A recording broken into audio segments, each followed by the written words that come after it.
Hey Carolina Con, my name is Jeffrey Bell, and I'm excited to talk to you today about my presentation, Repercussions from the Absence of Threat Actor Taxonomy. And yes, I recorded this in the future, or sorry, in the past. You're seeing this November 2nd, and today is November 1st for me. And I did this so I can just talk in the Discord if anyone has any questions during it. So let's get right into it. So, who am I? Who is speaking to you today? Two really great questions. Like I said, my name is Jeffrey Bell. I'm a senior information security analyst and threat intelligence lead for a pharma intelligence solution provider. I attended UNC Charlotte. I have my Bachelor of Science in Computer Science and specialize in cybersecurity. I currently live in Wilmington, North Carolina. I love to ski, hike, and run in my free time, and I also write for my blog, catchingfish.com.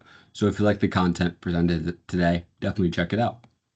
So, what's the big deal? Why am I taking up some of your conference? Why am I taking up some of your Saturday morning talking about threat actor taxonomy? That sounds pretty boring. It's actually really interesting because threat actors currently are tracked without a uniform naming standard, which creates complexities. One, to accurately accumulate IOCs or indicators of compromise, and two, to map their various tactics and techniques. And we're going to look towards the MITRE ATT&CK for an open source solution to this issue.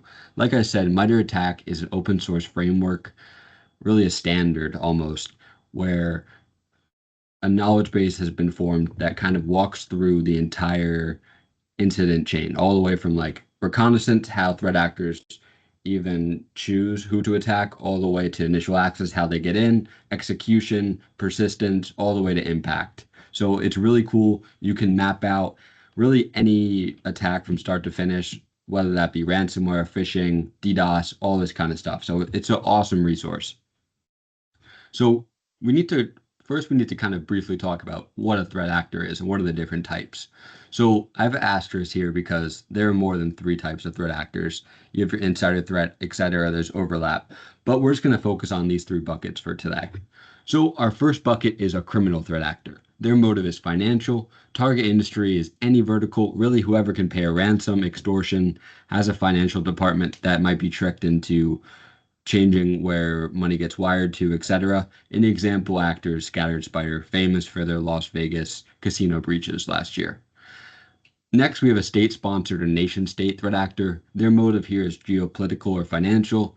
Their target industries include elections, corporate research, governmental, industrial control systems, nonprofits, and the example actor is GRU Unit 29155.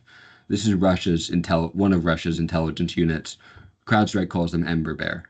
And then finally, we have our hacktivists. This is who we might think is in their parents' basement drinking Mountain Dew and eating pizza or something, just like hacking and just causing havoc.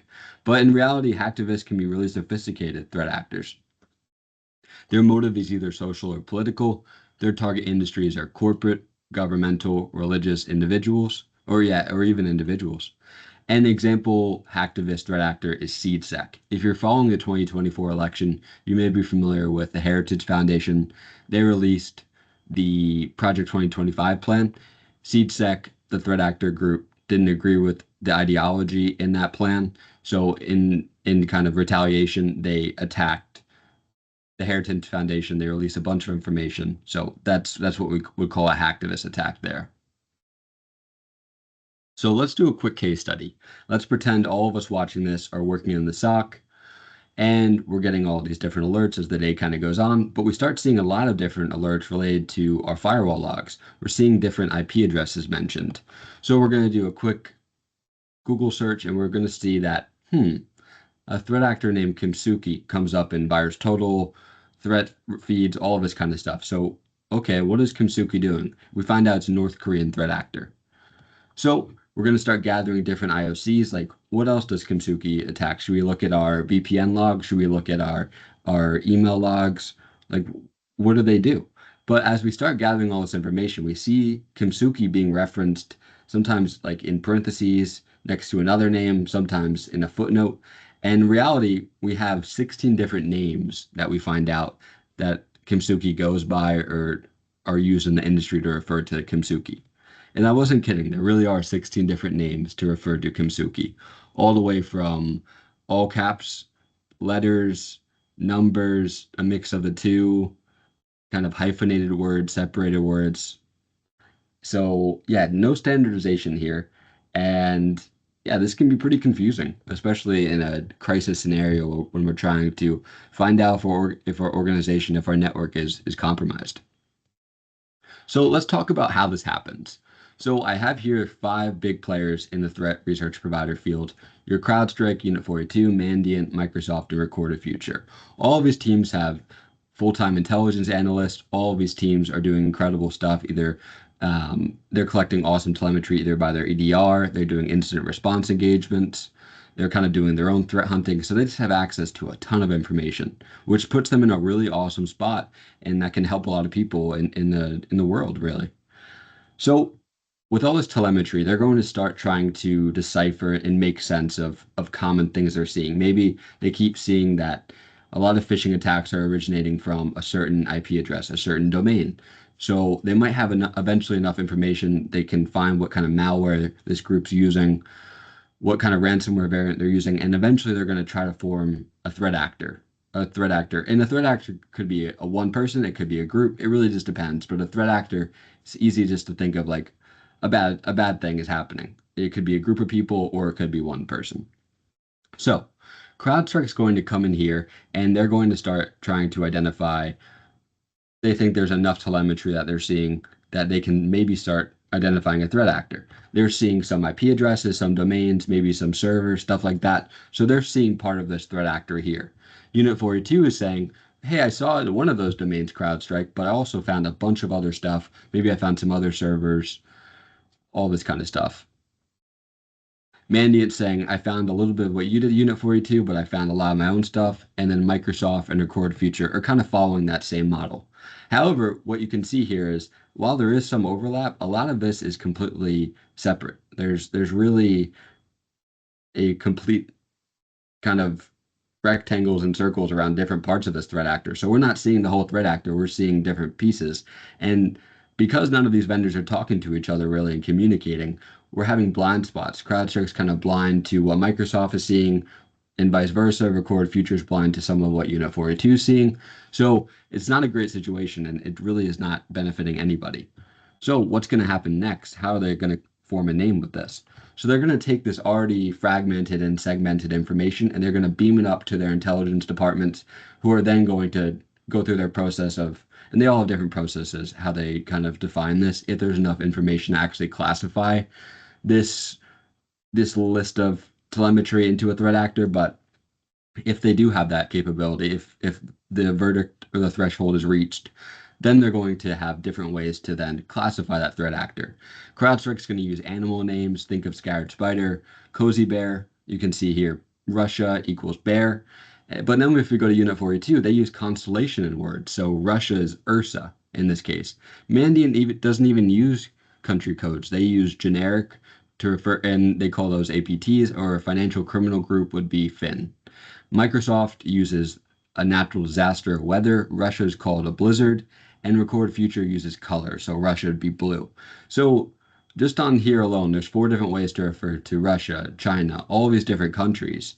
And it can be very confusing. And like the example we just went in, it's all very fragmented.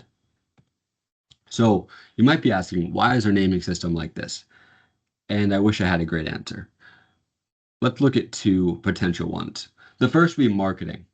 So names create an allure of darkness and mystery that can be really memorable when you're trying to sell a service. Think of Falcon, that's CrowdStrike's conference. They're going to have some giant displays of these kind of grotesque monsters, like Scared Spider, for example. So if you're leaving that conference, you might be really impressed and thinking, wow, like I just saw this incredible presentation that CrowdStrike performed, and you're going to remember that kind of scattered spider or whatever kind of that brings to your head when you go home. It's a lot easier to remember Scared Spider than it is APT2375.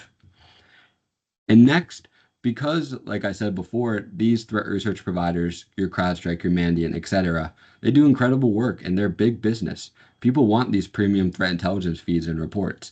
And thus, there's a really large competition with this commercialization. So you don't want to share information because that kind of can hurt maybe the potentiality that you might go with Mandiant or CrowdStrike. You want someone who's the strongest in their field in threat intelligence, and that really has just drove every group to kind of really dig in and not share anything with any other group. So I think it's important to be realistic. I would love to sit here, Carolina Con, and say, I have the right standard. I know exactly what we're going to say. We're going to come up with a Carolina Con standard. It's going to be adopted by CISA, the FBI, across the world. However, that's probably not going to happen today. So we got to be realistic. Threat research providers are, like I said, extremely unlikely to develop a uniform naming standard. A ton of money has gone into these naming standards.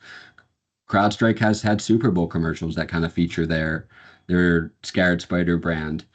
And some TRPs, like we said, built their entire brands around their taxonomy. It's not likely that Recorded Future is going to go from their blue system to then using APT 29, or Mandiant, vice versa, is going to go from APT 29 to let's use animal names like CrowdStrike. So we're really dug in right now in this kind of ecosystem. And threat research providers are also not incentivized to share common intellectual property with each other. We see kind of from time to time some examples, but in the most parts, all of this stuff is intellectual property. It's being sold, so there's no incentivization to kind of share it openly. So some quick tips here. If you have a threat research provider, that's awesome. If you have Mandiant, use their naming convention. Don't try to make your own at your company. There's already way too many naming conventions. Just use what you have. And you want to observe specific threat actors. If you work in manufacturing, look at what threat actors might be going after manufacturing. A lot of times, especially with criminal threat actors, it's very opportunistic, but we do see breaks from that. Qilin advertised earlier this year that they were going to go after healthcare organizations. So if you're in healthcare, you want to make sure you are aware of that, aware of these kind of threats that are happening out there, because it's always changing. And you also want to monitor prolific ransomware variants. Not to get too in the weeds here, but there's something called ransomware as a service. You might be familiar with it, but a ransomware operator will create their encryptor. And instead of going out on their own and trying to target companies, they can lease that encryptor out to affiliates. So those affiliates will go out and attack companies, and then the ransomware operator will get a small percentage of whatever the affiliate kind of steals or is able to work out in the negotiation, the ransom demand. But because of this, we can see very different tactics and techniques based on at every affiliate. So the end goal might be the same ransomware, but all before that, we have different ways of initial access, different ways they'll move through the network. So it's important to understand, especially when dealing with ransomware, the kind of ecosystem that we're currently in. And you also want to regularly update your track threat actors. Groups fall, groups rise, etc. So, and also groups merge. So with that, you also want to make sure that you're always updating, I would say quarterly if possible, or at least biannually. And that way you're going to be able to respond to any kind of changes that happen in the threat actor landscape. And also follow other threat research providers' blogs to fill in blind spots.